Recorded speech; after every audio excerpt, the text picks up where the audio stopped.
Hello नमस्कार मेरे प्यारे साथी। मैं नीरज पटेल स्वागत करता हूं आपका कर्तव्य इंस्टीट्यूट के इस ऑनलाइन प्लेटफॉर्म पर। जैसा कि आप सभी जानते हैं, लोग लगातार कक्षा 10वीं की विज्ञान पढ़ा रहे थे।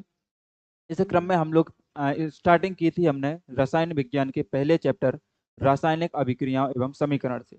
इसके पहले हमने इसकी 2 क्लासेस ले ली हैं। 2 क्लासों में हमने रासायनिक क्रियाओं के बारे में पढ़ा, संतुलित समीकरण पढ़ा, रासायनिक संतुलित समीकरण पढ़ा। इसके बाद हमने अभिक्रियाओं के प्रकार पढ़े। जो आज हमें पढ़ना है वो पढ़ना है हमें ऊष्माक्षेपी अभिक्रिया, ऊष्माशोषी अभिक्रिया, अवक्षेपण क्या होता है, इसके बाद संक्षारण और विकृति गंधिता।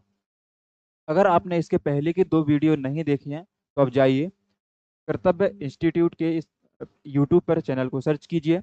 इसके बाद आप उसमें प्लेलिस्ट में जाइए और प्लेलिस्ट में आपको चिराग बैच के नाम से एक प्लेलिस्ट मिलेगी। प्लेलिस्ट आपको मिलेगी चिराग बैच के नाम से। चिराग बैच में आपकी लगातार कक्षा 10वीं की विज्ञान की वीडियो आती रहेंगी, तो आप चिराग बैच की इस प्लेलिस्ट को फॉलो करते रहेंगे। चलिए बात करते हैं जो आज की हमारी क्लास रहने वाली है। ये रहेगी हमारी ऊष्मा छेपी अभिक्रिया के बारे में, ऊष्मा शोषी। ऐसे हम आज इस चैप्टर को खत्म कर रहे होंगे। तो हम बात करते हैं ऊष्मा छेपी अभिक्रिया क्या होती है। ऐसी रासायनिक अभिक्रियाएं जिसमें ऊष्मा का उत्सर्जन होता है, क्योंकि ऊष्मा छेपी मतलब है ऊष्मा और छेपी मतलब होता है निकलना। कोई भी रासायनिक अभिक्रिया है, उस रासायनिक अभिक्रिया से जब ऊष्मा निकलेगी तो वहां पे अभिक्रिया होगी ऊष्मा छेपी अभिक्रिया। जैसे आप लोगों ने घर में चूना बुझा हुआ देखा होगा, पुताई के समय पे सब लोग चूना बुझाते हैं। तो वो आपने चूना बुझा हुआ देखा होगा, तो जैसे ही आप उस चूने के अंदर पानी को मिलाते हैं तो क्या होता है कि उससे एक गर्म गैस निकलती है, या जो पूरा आपका बर्तन होता है वो गर्म हो जाता है। क्यों गर्म होता है? क्योंकि पानी जो है चूने से क्रिया करके एक आपका उत्पाद बना लेता है, जिसे आप लोग बुझा हुआ चूना कहते हैं, और उसके साथ में ऊष्मा भारी मात्रा में निकलती है। ऐसी रासायनिक क्रियाएं जिसमें ऊष्मा उत्सर्जित होती है या ऊष्मा बाहर निकलती है, उसे हम कहते हैं ऊष्मा क्षेपी अभिक्रिया। क्या होगी? ऐसी रासायनिक अभिक्रियाएं जिसमें जिसमें ऊष्मा बाहर निकलती है या उत्सर्जित होती है, उत्सर्जित होती है, ऊष्मा क्षेपी अभिक्रिया कहलाती है। कोई भी अभिक्रिया होगी जिससे आपका जो बर्तन है वो गर्म हो जाए। अगर बर्तन गर्म होता है, अभिक्रिया से अगर ऊष्मा निकलती है, तो वो कहलाती है ऊष्मा क्षेपी अभिक्रिया। जैसे उदाहरण लिख लो आप लोग। जैसे आप लोग जो चूना होता है, चूना पत्थर, CaO, चूना पत्थर कैल्शियम ऑक्साइड, इसकी क्रिया आप H2O मतलब पानी के साथ करवाते हैं। तो जैसे ही CaO की क्रिया H2O के साथ करवाते हैं तो यहाँ पे मिलता है CaOH का होल ट्वाइस। इधर पे क्या मिला? इधर मिलेगा CaOH का होल ट्वाइस। ये कहलाता है आपका बुझा हुआ चूना, और ये कहलाता है बिना बुझा चूना। बिना बुझा चूना, इसी को हम कह देते हैं कैल्शियम ऑक्साइड। ये कहलाता है आपका बुझा हुआ चूना। बुझा हुआ चूना, इसको हम बोलते हैं कैल्शियम हाइड्रोक्साइड। और इसके साथ निकलती है ऊष्मा। इसके साथ क्या निकलती है? तो ऊष्मा। ऊष्मा छेपी क्या होता है कि ऐसी अभिक्रिया जिसमें ऊष्मा उत्सर्जित होती है, ऊष्मा छेपी है। इसके जस्ट उल्टी होती है आपकी ऊष्मा शोषी अभिक्रिया। ऊष्मा शोषी अभिक्रिया में होता है कि कोई भी अभिक्रिया होगी, यदि अभिक्रिया में हमें बाहर से कोई चीज ऐड करनी पड़े, कोई भी ताप हमें बाहर से देना पड़े, कोई विद्युत बाहर से देना पड़े, प्रकाश की उपस्थिति में उस क्रिया हो, तो उसे बोलते हैं हम ऊष्मा शोषी अभिक्रिया। जैसे पेड़ पौधे अपना भोजन बनाते हैं, तो पेड़ पौधे जो भोजन बनाते हैं, तो जब भोजन जो बनता है तो उसके लिए आपकी लाइट जरूरी होती है, प्रकाश उसके लिए जरूरी होता है।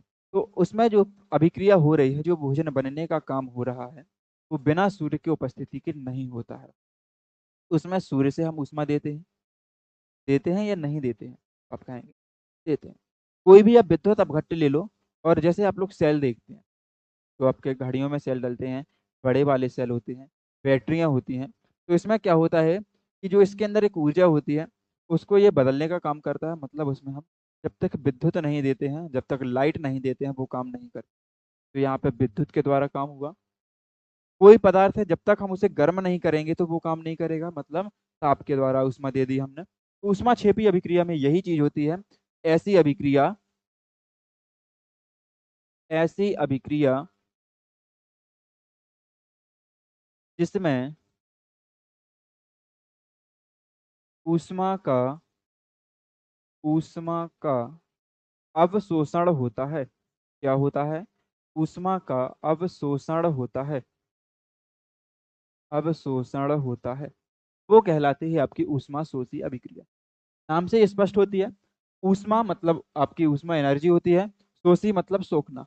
कोई भी अभिक्रिया जिसमें ऊष्मा को बाहर से अब्जॉर्ब किया जा रहा हो, बाहर से सोखा जा रहा हो, उसे कहते हैं हम ऊष्मा शोषी अभिक्रिया।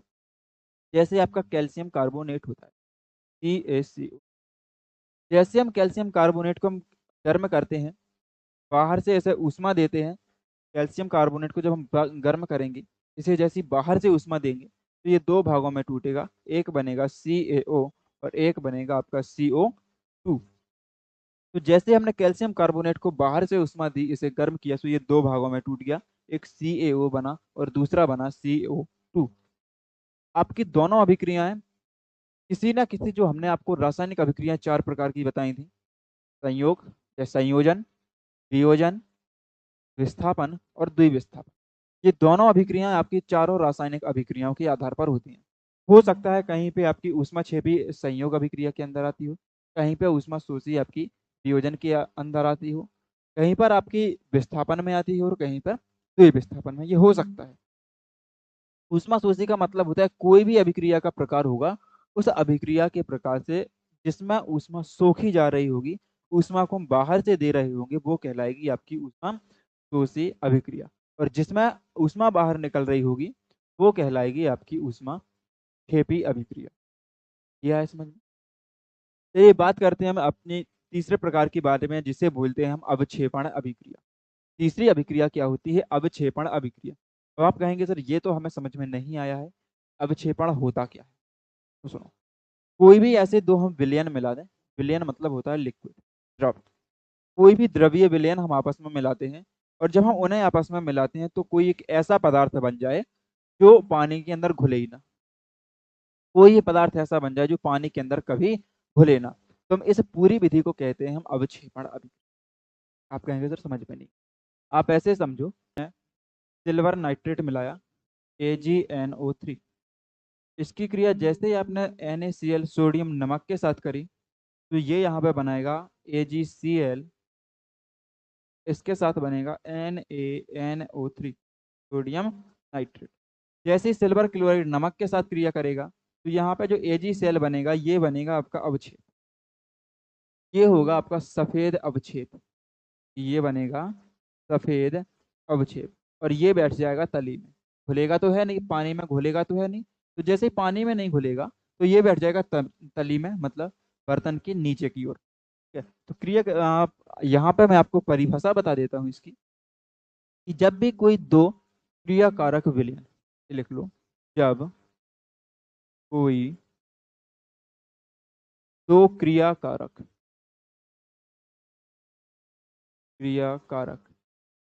विलयन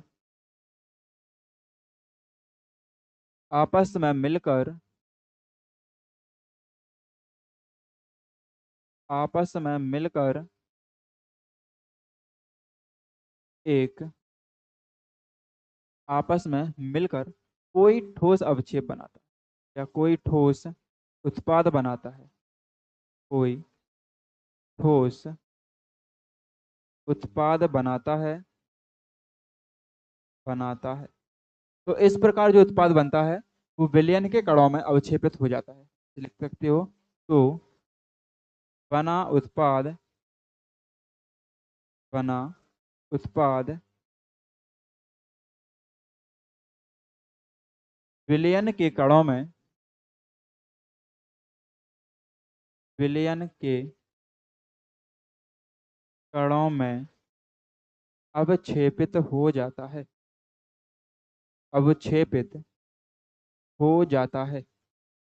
यह क्रिया आपकी कहलाती है जी अवक्षेपण। यह क्या होती है? इसे ही हम बोल देते हैं अवक्षेपण। इनके मैं नाम बता देता हूँ, जैसे सिल्वर NaNO3 होता है आपका सिल्वर नाइट्रेट, ये होता है आपका सिल्वर नाइट्रेट। NaCl होता है आपका sodium chloride, sodium chloride. AgCl आपका ये कहलाता है सिल्वर क्लोराइड, सिल्वर क्लोराइड। इसका आता है आपका सफेद रंग, सिल्वर क्लोराइड। और ये कहलाता है आपका सोडियम नाइट्रेट, ये कहलाता है जी सोडियम नाइट्रेट, सोडियम नाइट्रेट। अवक्षेप आया आपको समझ में कि अवक्षेपण क्या होता है? जब भी हम कोई दो विलयन या कोई दो क्रियाकारक विलयनों को आपस में मिलाते हैं, तो जब दोनों विलयन आपस में मिलते हैं तो उससे एक ठोस पदार्थ बनता है। जो ठोस पदार्थ बनता है वो विलयन के कणों में अवक्षेपित होता है, हिलता नहीं है, नीचे बैठ जाता है। यह पूरी विधि कहलाती है आपकी अवक्षेपण। सही बात समझ में? चलिए इसके आगे हम जो बात करते हैं, अब बात करते हैं हम संक्षारण के बारे में। संक्षारण क्या होता है?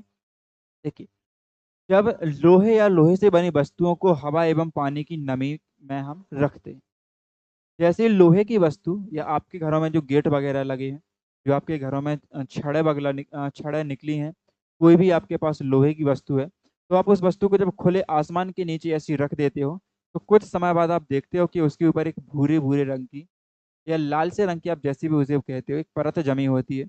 उस परत को जी हम बोलते हैं जंग। उसे बुंदेली में बोला जाता है जी जंग। तो जब लोहे की वस्तु के ऊपर जंग लगता है, तो वो जंग लोहे की वस्तु को धीरे धीरे गलाना या उसका क्षरण करना या नष्ट करना शुरू कर देता है। तो यह विधि कहलाती है संक्षारण। यही विधि क्या होती है? संक्षारण। जैसे कोई भी लोहे की वस्तु है, उसको हमने हवा में रख दिया और नीचे से उसे नमी मिल रही है। तो हवा में रखा और जो नीचे से नमी मिल रही है, तो इससे एक वस्तु के साथ क्रिया होती है, जिससे जंग का निर्माण होता है। उस जंग का रंग होता है जी हल्का भूरा रंग का। जो जंग होता है वो जंग हल्का भूरा रंग का होता है। जब लोहे की वस्तु का धीरे धीरे क्षरण होता है, धीरे धीरे लोहे की वस्तु नष्ट होने लगती है, तो उसे ही हम कहते हैं जी संक्षारण।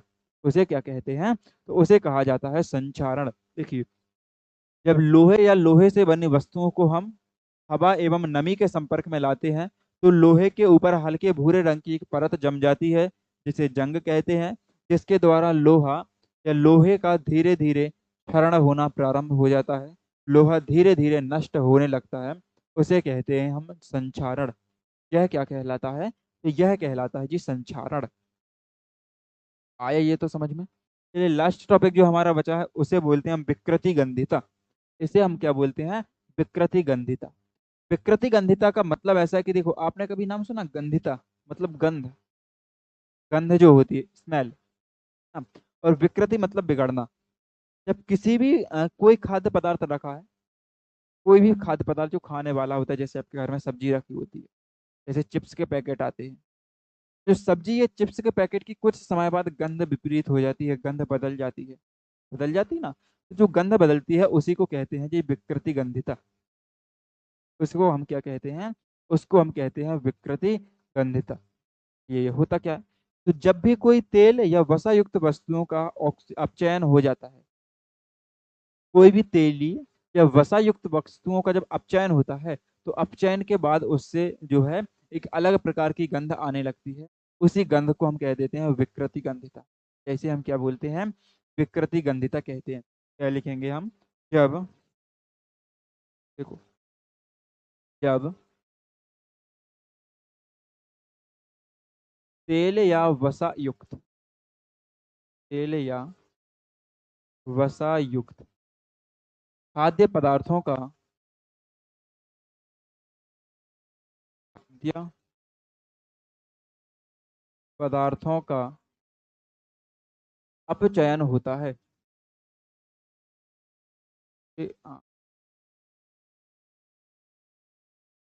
होता है, तो खाद्य पदार्थों की गंध बदल जाती है। पदार्थों की गंध में होने वाला परिवर्तन कि होने वाला परिवर्तन विकृति गंधिता कहलाता है। विकृति गंधिता कहलाता है। क्या होता है, जैसे आप जो चिप्स के पैकेट खाते हो, चिप्स वगैरह खाते हो, सब्जी वगैरह आप घर में बनाते हो, तो उसमें तेल डला होता है। तेल डले होने से कुछ समय बाद उस तेल का जो है उपचयन हो जाता है, ऑक्सीडेशन हो जाता है। जैसे ही तेल का ऑक्सीडेशन होता है तो वो आपकी जो सब्जी वगैरह बनी है, आपकी चिप्स वगैरह है, वो हो जाती है खराब। जब वो खराब होती है तो उसके अंदर से एक अलग प्रकार की स्मेल आती है, एक खुशबू अलग आती है। जो उसकी सुगंध होती है, जो उसकी गंध होती है, वो बदल जाती है। तो जब गंध बदलती है तो गंध बदलना ही कहलाता है आपका विकृति। आया समझ में ये? यहाँ पे मैं आपको की पॉइंट बता देता हूँ। आप लोग सब लोग चिप्स खाते हैं, ठीक है? चिप्स खाते हैं, तो आपको एक क्वेश्चन है यहाँ पे।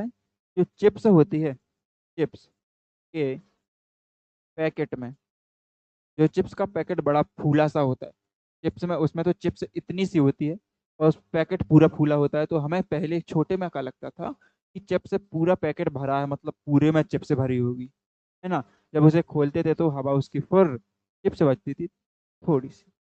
तो जो चिप्स के पैकेट के अंदर जो हवा भरी होती थी वो कौन सी होती थी? आपको ये कमेंट करके आंसर देना है कि चिप्स के पैकेट में कौन सी हवा भरी होती है? कौन सी हवा होती है? चिप्स के पैकेट के अंदर कौन सी हवा भरी जाती है?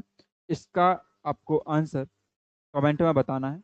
आप जानते हो तो आंसर इसका कमेंट में जरूर बताइएगा कि चिप्स के पैकेट के अंदर हवा कौन सी होती है।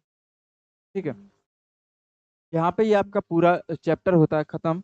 पूरा चैप्टर आपका आज हमने समाप्त कर दिया।